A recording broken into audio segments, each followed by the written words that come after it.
expliqué un peu la structure de la diode.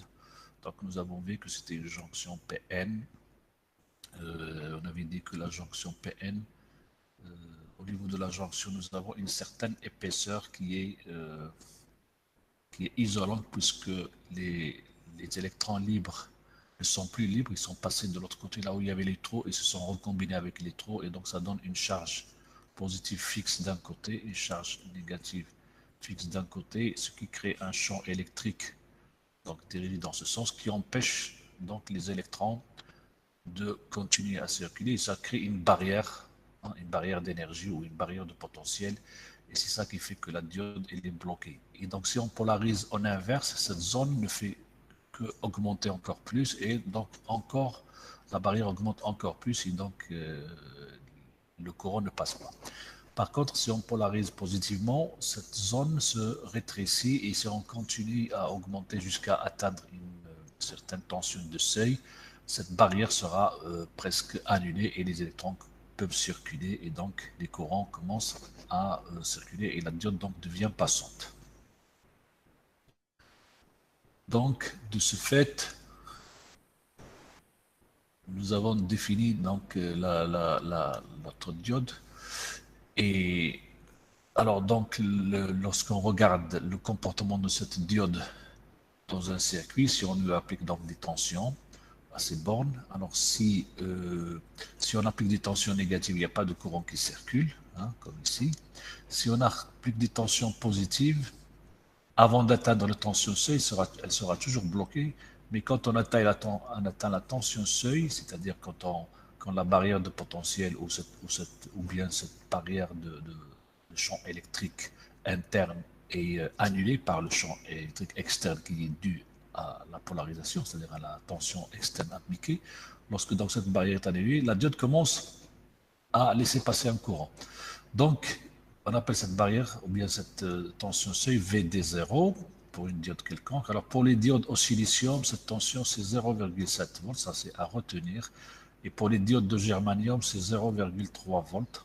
Et pour des LED, ça dépend de la couleur, on a des tensions autour de 2 volts, c'est-à-dire 1,8, 2, 2,2 volts selon la couleur. Donc, dans une LED, la tension seuil n'est pas égale à 0,5, mais plutôt au voisinage de 2 volts.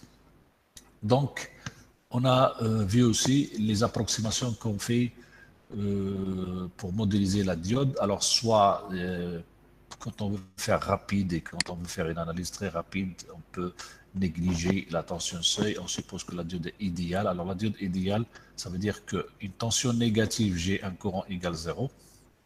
Donc, la diode, c'est équivalent à un interrupteur ouvert. Ou bien, quand la tension atteint 0 volts, à ce moment-là, c'est le courant qui devient supérieur à 0. Et donc, on commence à avoir on va dire que c'est un circuit. Donc, la diode sera équivalent à un interrupteur fermé. Ça, c'est le cas idéal.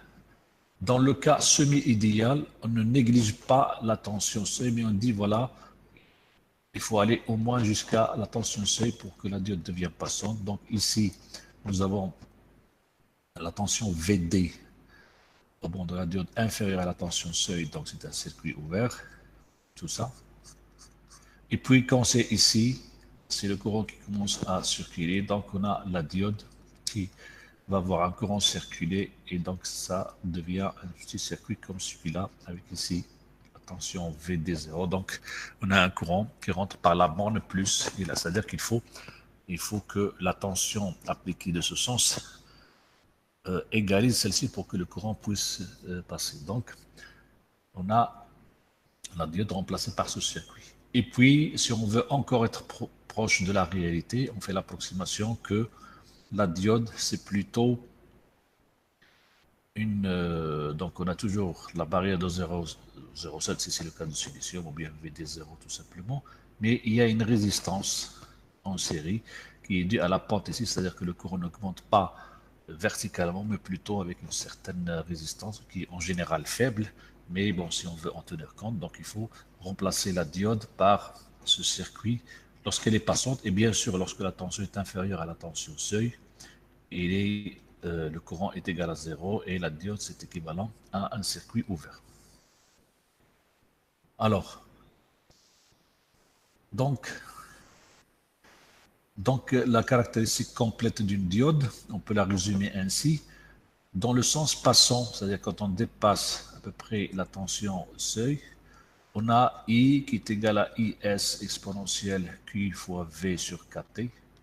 Bon, il y a un certain moins 1 ici, mais qui se néglige rapidement, c'est-à-dire là, il n'est pas négligeable quand on est au voisinage de la tension seuil, mais très rapidement, puisque le courant augmente exponentiellement, très rapidement, il devient négligeable. Donc on peut dire que I, c'est à peu près ça lorsque la diode est passante. Sinon, I est égal à 0 quand il est bloqué.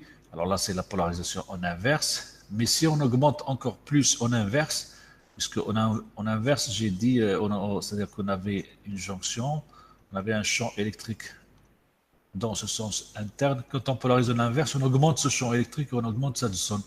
Donc, quand ce champ électrique il est trop fort, il exerce donc une force encore plus forte sur les électrons qui sont autour de leurs atomes. Ils arrivent, ce champ électrique, il peut atteindre une valeur, ils deviennent capables d'arracher ces électrons à leurs atomes et d'un seul coup, une multiplication rapide d'électrons qui se libère et donc la diode devient passante. On appelle ça le claquage de la diode. Donc, on atteint une tension dite VBR, V-breakdown, ou bien tension de claquage. Donc, la diode, quand elle est claquée, il faut la jeter, elle n'est plus utilisable. Sauf dans des cas, dans les diodes Zener, oui, on a une caractéristique, mais ce n'est pas le claquage, c'est plutôt un effet Zener qui a. Alors là, les diodes Zener, oui, on a le droit de les utiliser dans cette zone, ils ne sont pas détruites. Et ils peuvent être donc utilisés ici, on verra ça.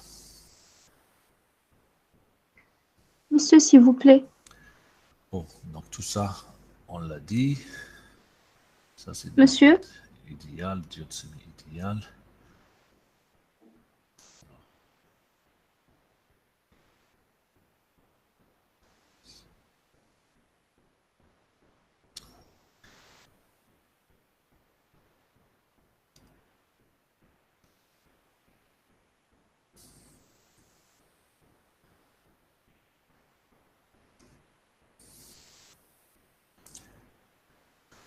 Alors, donc on arrive à ce schéma que j'ai ici. Donc, quand on a une diode dans un circuit, alors je vais commencer par un générateur continu d'abord. Je vais mettre une résistance ici, une diode là par exemple. Alors ici j'ai une tension due à un générateur E, donc il faut une tension E qui sera égale à la tension au bord de la diode, PD, plus la tension au bord de la R qui est R, de la résistance qui est RI. Alors le courant I, quand la diode est passante, sera dans ce sens. Alors, quand la diode est bloquée, par exemple, si E égale moins 5 volts, on va avoir diode bloquée. Et lorsque la diode est bloquée, I égale 0, donc VD égale E. Donc on va avoir VD plus 0. Donc quand la diode est bloquée, la tension de la diode, c'est la même. Hein. Donc si je regarde la caractéristique, quand la diode est bloquée, je suis donc ici. Alors la tension au bord de la diode, c'est la même tension que fournit le générateur E. Si j'augmente cette tension, par exemple, moins 4 volts, elle est toujours bloquée, on aura toujours la même chose. On arrive à 0, ça sera toujours la même chose. 0,1, 0,2, donc on est toujours bloqué, mais quand on arrive à la tension seuil, par exemple 0,7, hein, supposons que c'est une diode au silicium. Donc j'arrive à 0,7 ici, on va avoir 0,7 égale VD plus 0. Alors VD donc c'est 0,7, donc c'est la tension à laquelle la diode devient passer. Si maintenant je dépasse 0,7 par exemple, 0,8, alors qu'est-ce qui va se passer à ce moment-là? VD va rester égal à 0,7 et c'est le courant qui commence à augmenter, donc VR commence à augmenter, donc je vais avoir 0,1 ici. Donc les 0,8 se répartissent sur la résistance et la diode. Donc la diode prend 0,7 et on a une tension qui commence à augmenter au bord de la résistance. Si je mets jusqu'à 1 volt, je vais avoir 0,7 plus 0,3. Donc, ça veut dire que la tension au bord de la diode. Quand la diode était bloquée, il prenait la même valeur que E, mais une fois que la diode devient passante, cette tension n'existe plus. La tension, donc l'augmentation de la tension au bord de E se retrouve au bord de R, et donc c'est la tension VR qui commence à augmenter. Donc E égale VD plus R. Quand celle-ci était égale à constante, donc VD est égal à E, était 0 ici, donc VD est égal à E. Et quand j'arrive à 0,7, c'est celle-ci qui augmente, et celle-ci reste constante, et donc l'augmentation de E se retrouve au niveau de R. Donc la diode, elle, elle limite la tension. D'accord? Donc la tension en bord de la diode ne pourra jamais dépasser 0,7. Bon, 0,7, 0,75, je peux aller jusqu'à 0,8, mais on ne peut pas avoir une tension égale à plus 2 volts ou à plus 5 volts, donc on n'aura pas de tension largement positive au bord de la diode. Alors, donc, quand on a un circuit Monsieur, qui contient la monsieur, diode et on veut analyser ce circuit, c'est-à-dire calculer les courants, calculer les tensions, etc., donc la première chose à faire, c'est connaître l'état de la diode. Parce que la diode, elle a deux états. Soit elle est équivalente à un interrupteur fermé, soit elle est équivalente à un récepteur comme ça, ou bien avec une résistance si on ne néglige pas. Donc, et soit égal à ça, soit égal à ça. Donc, il faut savoir lequel des deux qu'on va utiliser. C'est-à-dire, il faut savoir dans quel état se trouve la diode pour savoir si c'est passante, si c'est un circuit ouvert. Hein. Si c'est bloqué, donc c'est un circuit ouvert. Donc soit c'est un circuit ouvert, soit c'est un circuit fermé remplacé par ce circuit équivalent de la diode. Donc on a deux possibilités. Il faut trouver la bonne possibilité. Donc il faut savoir si la diode, il faut faire une petite analyse d'abord pour décider est-ce que la diode est passante ou bloquée. Donc ici, quand on a une seule maille, c'est très simple. On va dire que lorsque E est supérieur à 0,7. Donc on a vu tout à l'heure que quand j'avais E bloqué, j'avais la même tension ici. Quand j'arrive à E égale 0,7, la diode commence à laisser passer le courant. Donc il faut appliquer une tension E supérieure à 0,7. Il faut donc 2 volts, 3 volts, 5 volts, 10 volts, etc. Donc la diode sera passante. Sinon, si on a un circuit un peu plus compliqué, par exemple si j'ajoute ici un générateur, alors je vais faire un autre circuit, j'ai E ici, j'ai une résistance, j'ai ma diode, et puis ici, j'ai un petit générateur de 2 volts. Alors, la diode devient passante toujours lorsque V2 atteint 0,7. Hein. Il est bloqué quand V2 atteint 0,7. Mais ici, si je résume sur E, alors il faut que E soit supérieur à 2 plus 0,7. Parce que j'ai ici 2 volts. Pour avoir ici 0,7, j'ai déjà les 2 volts ici.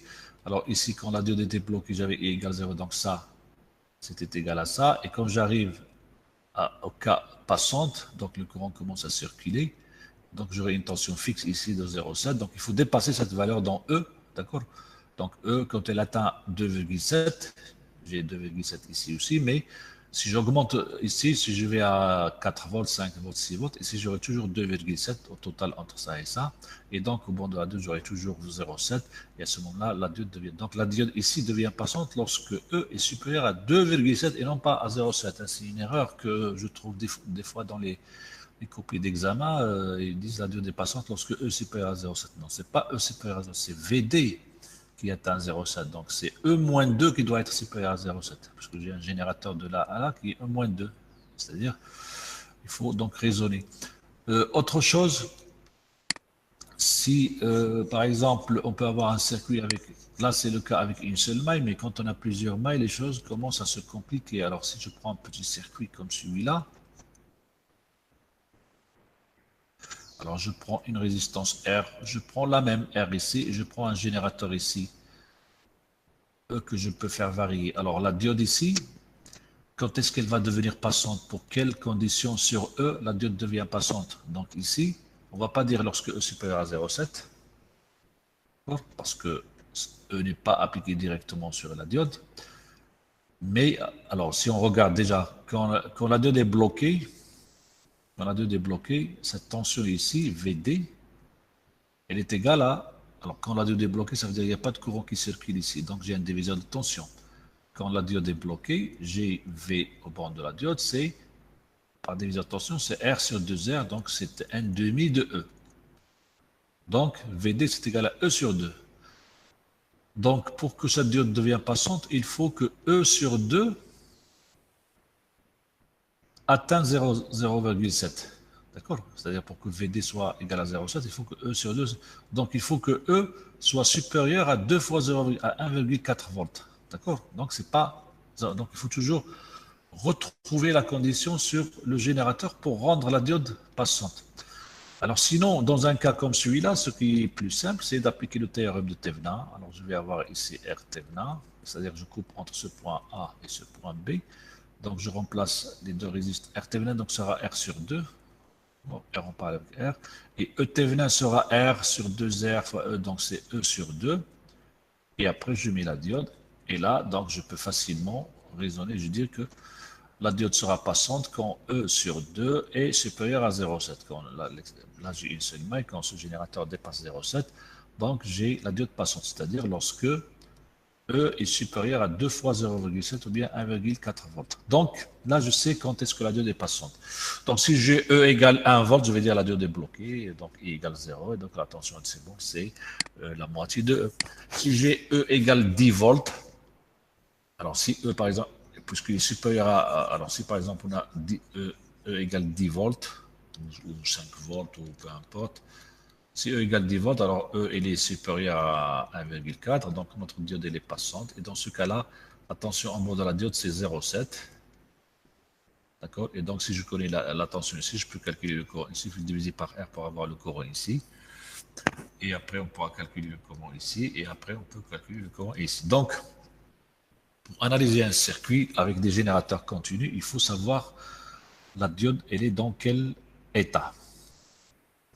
Alors maintenant, il arrive des fois où on a des circuits, on va dire, un peu plus... on va prendre un circuit un peu plus compliqué. Par exemple, je peux prendre un circuit comme celui-là. R1, R2, une résistance, je mets une diode ici, une résistance, et je fais ça. Alors là, j'ai plusieurs résistances et j'ai une diode, donc là, c'est un peu plus compliqué. Alors là, on ne sait pas si la diode est bloquée ou elle est passante pour calculer, par exemple, une tension au bord de la diode, ou bien un courant dans la diode, ou bien peu importe.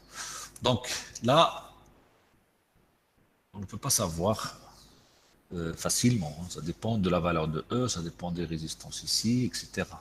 Si cette résistance est trop grande, le courant sera faible ici. Si ces deux ici sont faibles, on aura un courant plus fort de ce côté-là. Donc, il risque de ne pas que la diode ne soit pas passante ou l'inverse. Donc, dans un cas comme ça, qu'est-ce qu'on fait? On va dire, par exemple, on va choisir une hypothèse.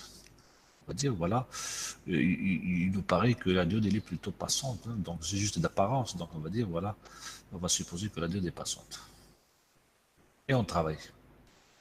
Mais on calcule nos courants, nos tensions, etc.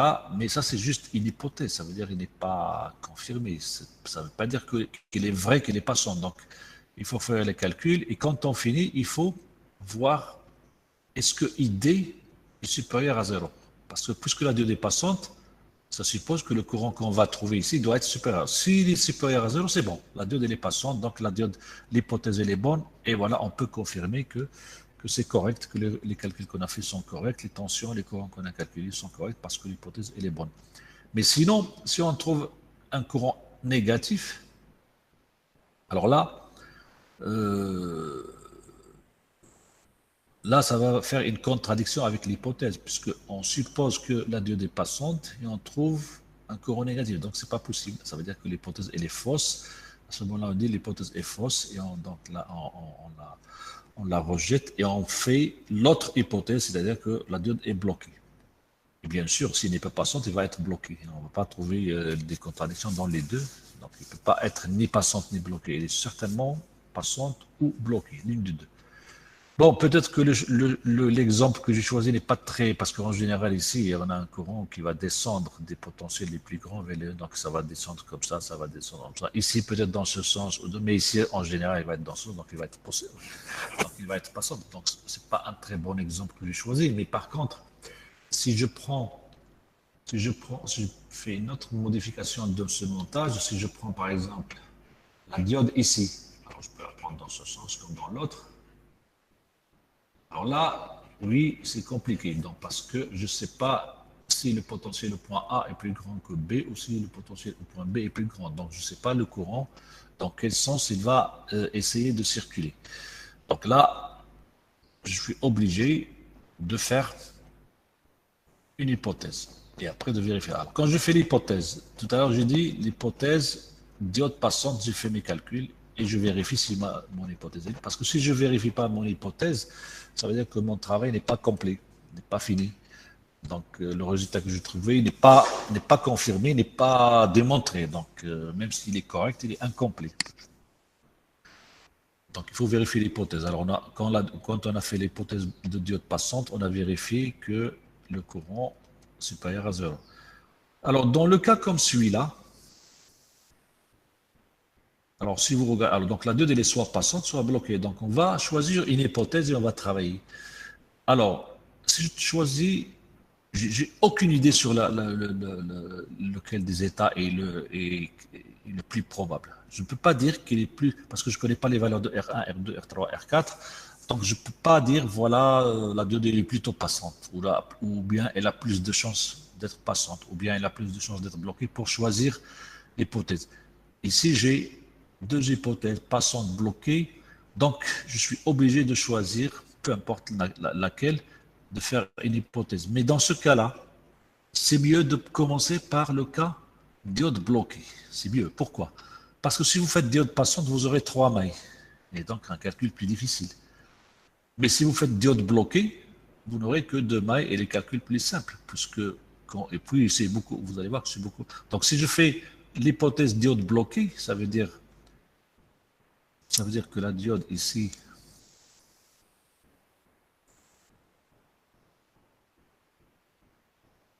je la bloque, donc je la coupe.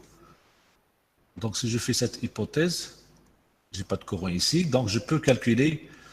Donc la diode était dans. Donc je peux calculer ça. Alors la diode était dans ce sens. Donc le courant sera positif dans ce sens. Donc la VD c'est dans ce sens. Donc je peux calculer facilement VD ici parce que VD c'est égal à VB. Alors je vais prendre la masse ici. VB moins VA. Et donc VB je peux le calculer par diviseur de tension puisque je connais cette tension ici. C'est E. Donc VB c'est R4 sur R2 plus R4. Donc c'est R4 sur R2 plus R4 fois E. Moins VA, alors par diviseur de tension, VA c'est R3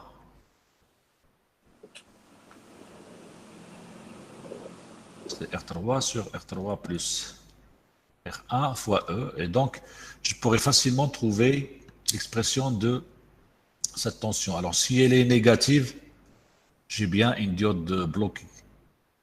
S'il est positif, alors là, donc ici, j'ai fait l'hypothèse que la diode est bloquée. Donc, pour vérifier l'hypothèse, je me demande est-ce que VD est inférieur à 0. S'il est inférieur à 0, l'hypothèse est bonne.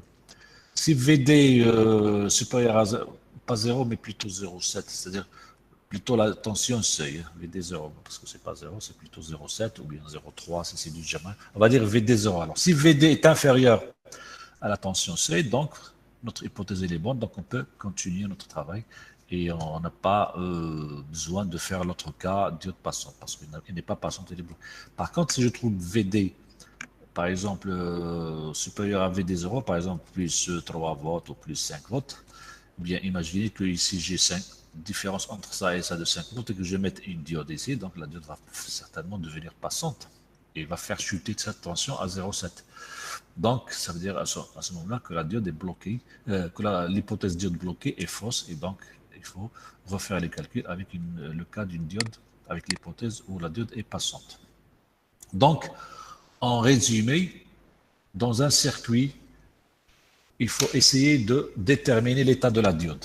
Est-ce qu'elle est passante? Est-ce qu'elle est bloquée? Dans ce cas, on fait une hypothèse. Hein? C'est-à-dire on ne juge pas qu'il est passant, on fait une hypothèse et on travaille. Et après, quand on a les résultats, on vérifie l'hypothèse. On vérifie l'hypothèse. Sinon, notre travail est faux, l'hypothèse. Si l'hypothèse est bonne, on confirme le résultat qu'on a trouvé. Si l'hypothèse est fausse, on la rejette et on refait la bonne. ديليغي الا كان عندك النيميرو بورطابل Donc, ديال ça, c'est dans le cas où on a une diode. Alors, il arrive des fois où on a deux ou trois diodes ou plusieurs diodes. Alors là, quand vous avez dans un circuit de diodes, ça veut dire que vous avez quatre possibilités. Alors, soit les deux passantes, soit la première passante, la deuxième bloquée, soit bloquée passante, soit bloquée bloquée. Donc, on a quatre possibilités, mais il n'y en a qu'une qui est vraie. D'accord? Il n'y a qu'une seule qui est vraie, parce que chaque diode n'a qu'un seul état. Il ne change pas, hein, parce qu'on est dans des cas où des générateurs sont continus. Ben à ce moment-là, il faut essayer de voir laquelle qui a l'air d'être la plus probable. Et on travaille, par exemple, si je dis, voilà, j'ai l'impression que la diode D1 est passante, et donc je prends ça comme hypothèse et je travaille. Et donc après, je vérifie. Alors si je travaille avec cette hypothèse, il faut que je trouve le premier courant de la diode D1 doit être supérieur à 0. Donc il faut se poser cette question. Et puis, et en même temps, VD0 de la deuxième diode, V2,0, il doit être inférieur à VD de la deuxième diode doit être inférieur à VD0. Si les deux conditions sont vraies, donc l'hypothèse est bonne. Et voilà, on arrête les calculs. Donc on rejette les deux autres. C'est pas la peine de les refaire. S'il est fausse, alors des fois on trouve D1 positif, ça veut dire c'est bien, elle est passante. Mais là, on ne trouve pas VD inférieur à VD1, plutôt on trouve quelque chose de largement supposé. Ça veut dire que ça, c'est faux, ou bien ici, cette hypothèse est fausse, donc celle-ci n'est pas bloquée, mais elle était plutôt passante. Donc on va changer d'hypothèse, on va dire qu'on va prendre l'hypothèse où celle-ci est passante, on va la laisser passante, parce qu'on a trouvé une bonne concordance avec l'ID1, mais le cas de la deuxième diode, il est faux, donc on va l'inverser. Donc au lieu de bloquer, on va mettre passant. Donc ça va nous donner cet état-là. Il faut refaire les calculs et refaire la vérification. D'accord? Même ici, parce que ça ne veut pas dire que c'est bon, la vérification, il faut la faire. Parce que l'état de la première diode, on l'a trouvé passant ici, avec le cas, celle-ci bloquée. Mais si je change celle-ci en une diode passante, l'état de celle-ci, il se peut qu'il change. D'accord? Donc il faut refaire l'hypothèse de 0. Voilà, on peut avoir 3 diodes, donc ça fait 8 possibilités, mais il faut trouver la bonne. Alors, on n'est pas sûr de tomber sur la bonne du premier coup, mais on peut avoir 2 ou 3 calculs, 3 hypothèses avant d'arriver à la bonne. On n'est pas obligé de faire 8, hein, parce que faire 8, ça veut dire si on prend complètement les choses les plus mauvaises possibles. Il faut avoir un esprit d'analyse, il faut essayer de voir un peu dans le sens le plus logique, c'est-à-dire la diode. Quand je raisonne avec la diode, par exemple, quand j'ai un générateur qui fournit un courant dans ce sens, si j'ai une diode descendante, j'imagine que le courant va descendre. Donc je vais dire, celle-ci, elle est passante. Je ne vais pas dire, ah, il est peut-être bloqué, parce que ça se voit que le courant va venir de ce cas. S'il y a une diode dans l'autre sens, bon, le courant va venir par là, il va descendre par là et par là. Alors là, il va rencontrer une diode, donc ce serait plus judicieux de prendre celle-ci bloquée et celle-ci passante. On ne va pas prendre bloqué. On ne va pas prendre bloqué passant. Donc c'est-à-dire qu'il faut avoir un sens de raisonnement. Donc parfois c'est des sentiments, on a l'impression que cette diode elle est passante. Mais si on peut pas, on n'a pas le choix, on fait donc une hypothèse et on la travaille. Mais n'importe quelle hypothèse, il faut la vérifier. Même l'hypothèse qui paraît très évidente au départ, il faut la vérifier à la fin parce que des fois, on peut avoir des surprises. Voilà, donc ça, c'est dans le cas où on a des générateurs continus. Alors, que se passe-t-il dans le cas où on a des générateurs